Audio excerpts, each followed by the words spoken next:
Recebo aqui no Você Bonita pela primeira vez a endocrinologista, a doutora Ana Priscila Soja. E ela está aqui hoje para a gente falar do efeito sanfona. Bem-vinda. Boa tarde, Carol. tudo bem? Tudo bem. Prazer enorme recebê-la. Falei do efeito sanfona há pouco, antes do break.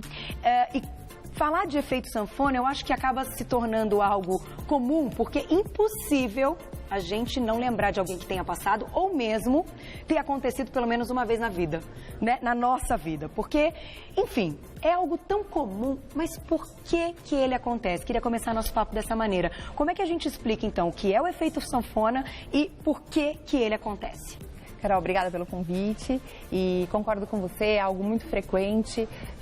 A taxa de reganho de peso em pacientes que perderam anteriormente é muito comum. Os pacientes voltam a ganhar peso rapidamente e realmente a gente precisa olhar com isso com muito carinho, porque às vezes o paciente consegue perder peso, mas ele não consegue manter. Eu acho que essa é a principal dificuldade. Tá. Em relação às causas, e eu acho que isso é muito importante a gente entender para a gente conseguir reverter isso e poder tratar. Existem inúmeras causas, desde o ponto de vista de metabolismo, de comportamento, de atividade física. É uma mescla e cada paciente vai ter a sua peculiaridade. Então, a sua individualidade que ele vai ter que olhar.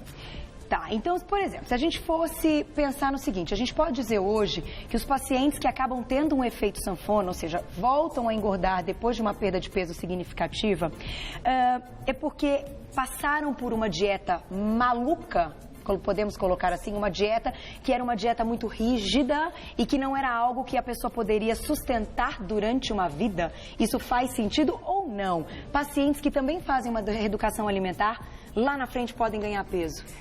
Com certeza. Então, assim, antigamente, 20, 30 anos atrás, era muito comum a gente propor as dietas balanceadas. Tá. Então, essas dietas restritivas e um pouco mais com menor valor calórico é algo mais recente, dos últimos 10 anos. Antigamente era a reeducação, uma dieta balanceada e mesmo assim, a taxa de efeito sanfona e de reganho de peso era praticamente a mesma de agora. Tá. Então, se a gente for avaliar, vamos começar falando um pouquinho sobre metabolismo, que eu acho que é uma dúvida muito frequente de todas as mulheres, de todas as pessoas, o que é esse metabolismo, como ele funciona e por que ele é tão importante quando a gente fala em manutenção e reganho de peso. Tá. Então, cada um de nós, a gente tem uma taxa metabólica basal, é o quanto a gente gasta de calorias por dia.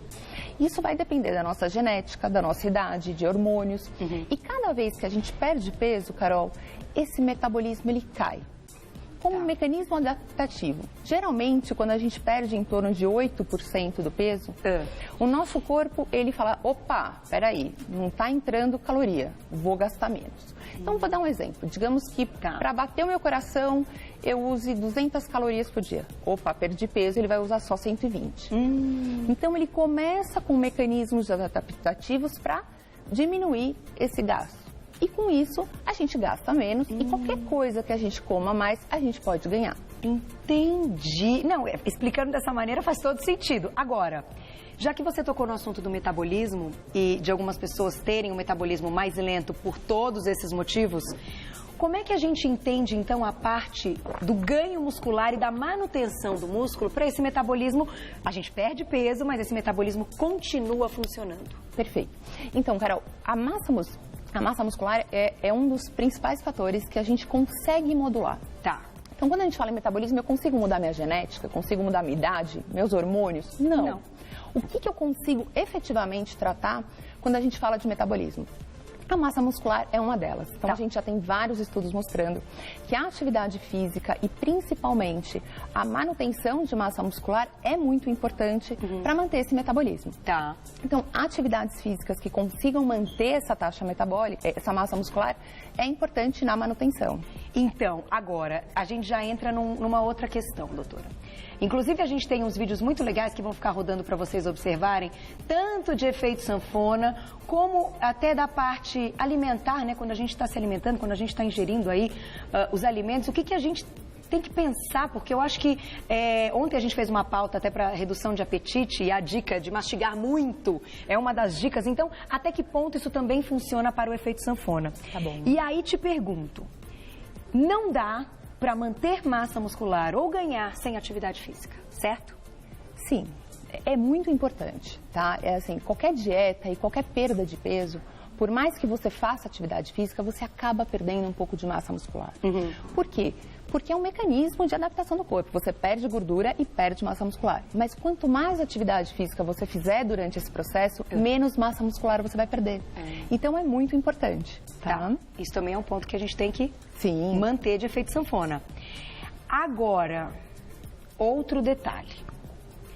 O paciente que consegue fazer uma reeducação alimentar, mas que num determinado momento entra no efeito platô, que inclusive a gente falou há pouco tempo, que tem relação com esse lance da diminuição desse metabolismo. Exatamente. Doutora, como é que a gente destrava tudo isso? Porque acaba virando uma bola de neve, né? Tem como destravar? Teriam aí dicas pra gente destravar esse metabolismo e continuar no emagrecimento saudável? Eu acho que duas coisas são muito importantes. Quando a gente fala em perda de peso, até por um processo, às vezes, de própria ansiedade do paciente, a gente foca muito na perda. Tá. Parecendo que quando ele perdeu o peso, completou o tratamento. E, na verdade, isso não é real. A gente precisa de uma segunda fase na qual a gente volte a aumentar esse metabolismo. Ou seja, sempre que eu perco peso, ele caiu. 500, 600 calorias a menos do que era anteriormente. Como que eu vou jogar essas 600 calorias para cima? Tem mecanismos que podem fazer isso? Sim. Então, através de propostas alimentares que a gente chama de gradação e termogênese, a gente consegue fazer com que esse metabolismo vá aumentando aos poucos sem ganhar peso. É uma reintrodução gradual baseada no seu metabolismo. Recentemente, Carol, a gente usa muito na nossa prática clínica um exame que se chama calorimetria indireta. É um exame que você respira num aparelho durante 1 hora e você consegue calcular o seu metabolismo, que provavelmente é diferente do meu e que é diferente de quem está assistindo a gente. Dependendo da nossa idade, da nossa genética, do nosso peso. E através desse exame, a gente consegue individualizar o tratamento tanto alimentar quanto de metabolismo. Como chama o exame?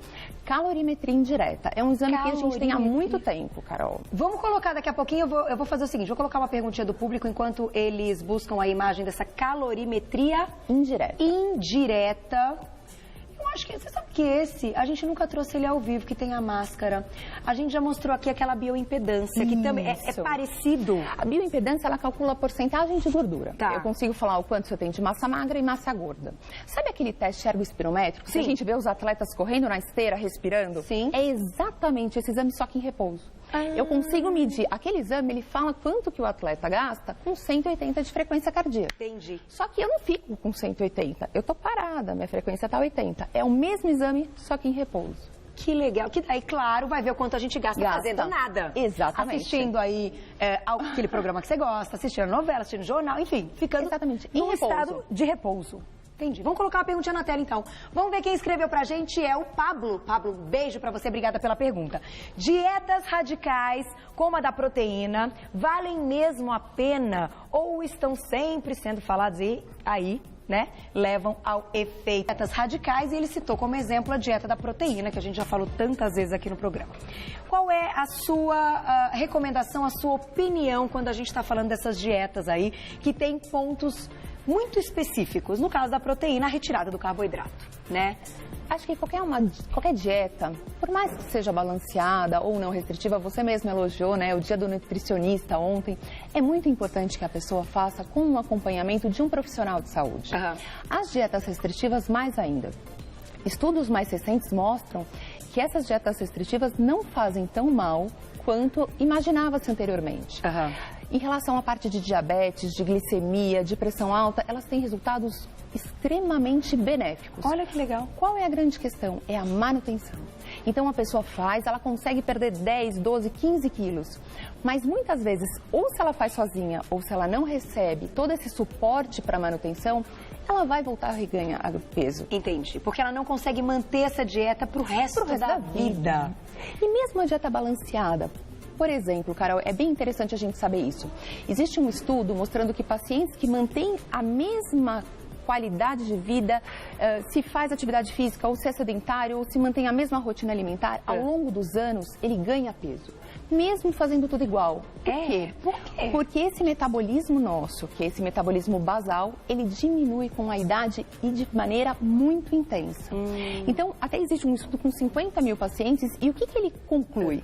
Se você quiser manter o seu peso ao longo da vida, mude. Ou você vai ter que fazer mais atividade física, ou você vai ter que comer um pouco pouco menos, porque esse metabolismo, ele provavelmente, pelo envelhecimento, vai cair. Olha que interessante, então, doutora. mesmo uma pessoa que tem uma reeducação alimentar, se ela continuar naquele mesmo processo, provavelmente, em algum momento, ela pode ganhar 1, 2 quilos, mas em 10, 20 anos, isso já virou 10 quilos. Olha só. Então, a gente vê isso. E tanto que a gente vê que, assim, nos gráficos de atividade física, é muito comum os idosos fazerem mais atividade física do que os jovens, provavelmente porque com esse ganho de peso, eles começam, opa, preciso mudar. Preciso fazer alguma coisa.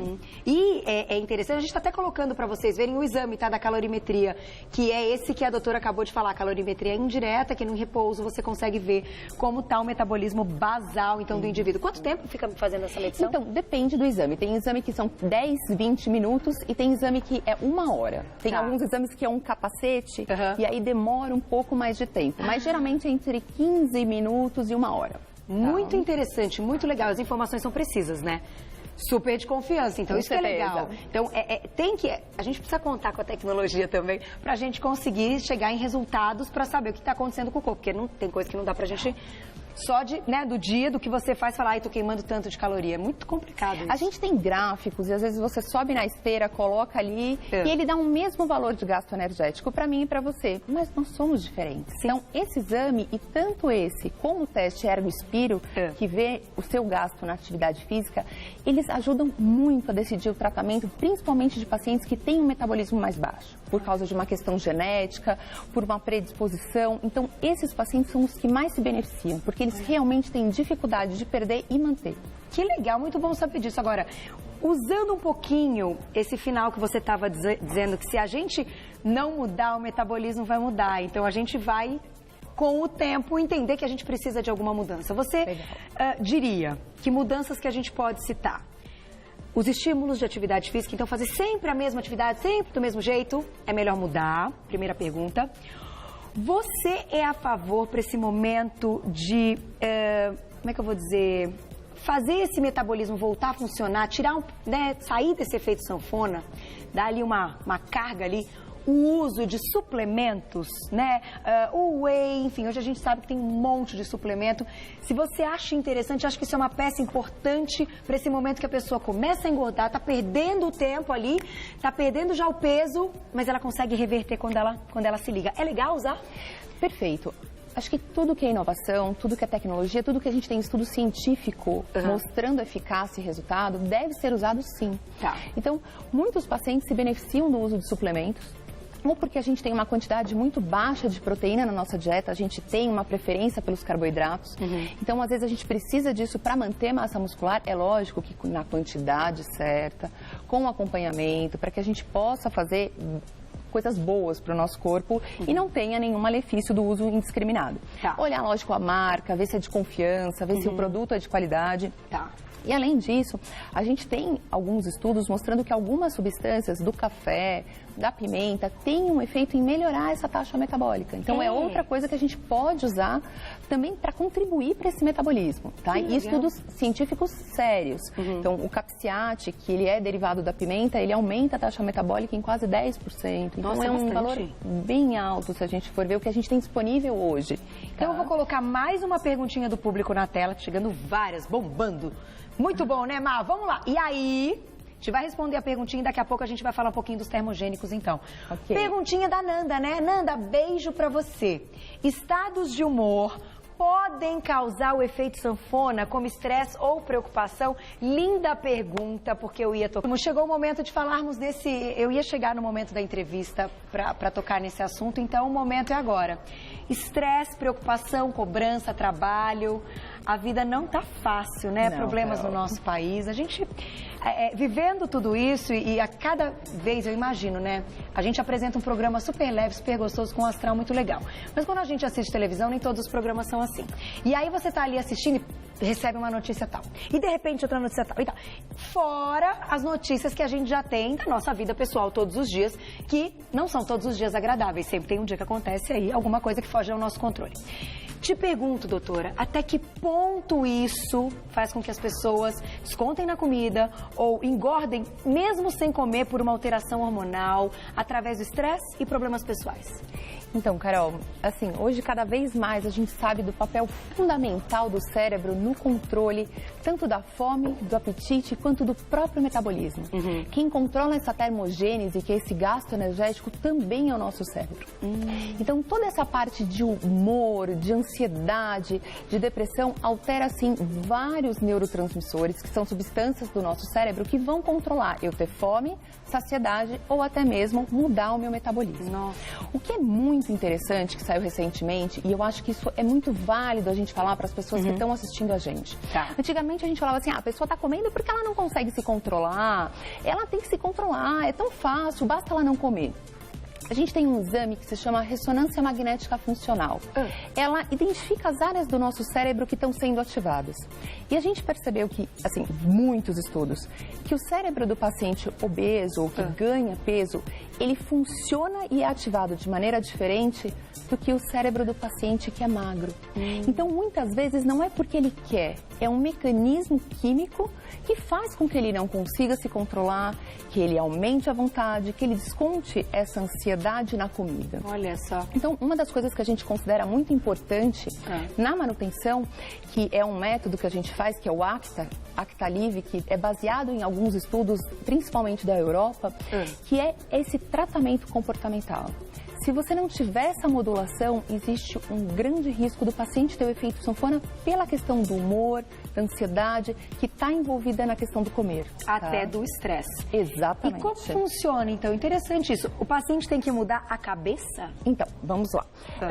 Até tem alguns estudos, isso é só, não é feito na prática clínica, em que, na verdade, você coloca alguns eletrodos para modular algumas áreas, para ajudar no controle da compulsão e da ansiedade. Isso é só estudo científico. A gente não tem. Se alguém quiser colocar em você, Carol, não aceita. Não aceita, porque ainda não está comprovado. Não, mas é só existe, estudo, então. E mostra um benefício. Ou seja, os pacientes, quando você modula essas áreas cerebrais, ele consegue controlar melhor, ele ativa diferente o cérebro, então facilitando para as pessoas que têm essa dificuldade. Hoje, o que a gente tem disponível? A gente tem técnicas comportamentais em que você faz um recondicionamento cerebral para modular essas áreas ativadas. E é muito importante, Carol. Que legal! Então, aquele lance, até falando agora de medicamentos, né, dos remédios, alguns pacientes precisam, né? Não dá para dizer que, então, vamos generalizar, todo mundo tem que conseguir sozinho. Exato. Às vezes não, né, doutora? Perfeito. O remédio, eu sempre falo isso para o paciente, do mesmo jeito que ele entra, ele sai. Você não vai usar para sempre a medicação. Ele é uma bengala e ele é uma bengala muito importante. Só que se a gente não tratar a causa, que é esse mecanismo que você se relaciona com a comida, daqui 2, 3 anos, quando você não tiver remédio e acontecer um estresse, provavelmente é o gatilho para você voltar a comer de novo e ganhar peso. Então, sim, alguns pacientes têm alteração de comportamento alimentar, precisam de medicação com acompanhamento médico, mas precisam também fazer esse treinamento para quando sair o remédio, eles consigam manter, independente do que aconteça. Sem o remédio. Exatamente, não ficarem aí, Carol, com essa, né, dependência pro resto da vida. Porque aí eu também concordo com você que aí não é legal. Mas olha que bacana, eu acho que não pode ter preconceito, né? Tem que confiar no médico, fazer todos os exames e entender qual é o tratamento para você. Entrou no efeito sanfona, não deixa de se pesar, viu? Aumentou 1, aumentou 2. Preciso de ajuda. Preciso de ajuda. Corre, vai procurar ajuda, vai ao médico, faça os exames e ter sempre isso, como você falou, a cabeça preparada. Mudar a cabeça, né? Exatamente. Porque o metabolismo e muda. olhar para você, Carol. Eu gostei disso. O metabolismo muda, a gente também tem que mudar, né, doutora? Gostei muito. Muito obrigada. Prazer tê-la aqui, viu? Obrigada, Foi Carol. muito legal. A doutora citou aqui no momento da entrevista um pouco sobre termogênicos e alguns alimentos. Eu achei interessante. A gente já falou de termogênicos aqui no programa, mas nunca falamos com endócrina. Então, Juju, vamos fazer, né, Camilinha? Você volta, vou marcar outra pauta pra gente falar sobre isso de uma visão de uma endocrinologista. Acho que vai ser muito Carol. legal. Quem quiser, gente, tirar mais dúvidas, pode acessar o site www.clinicabiovita, com 2 T's.com.br, clinicabiovita.com.br. Quer deixar algum Instagram? Ana Priscila Soja, que é o meu Instagram. @Ana Priscila Soja, porque a gente sempre coloca no nosso, o pessoal já te encontra diretamente, Legal, já consegue mandar perguntinhas pelas redes sociais. Legal. Obrigada, adorei te conhecer. Obrigada. Até a próxima. Ô, coisa boa, tá vendo?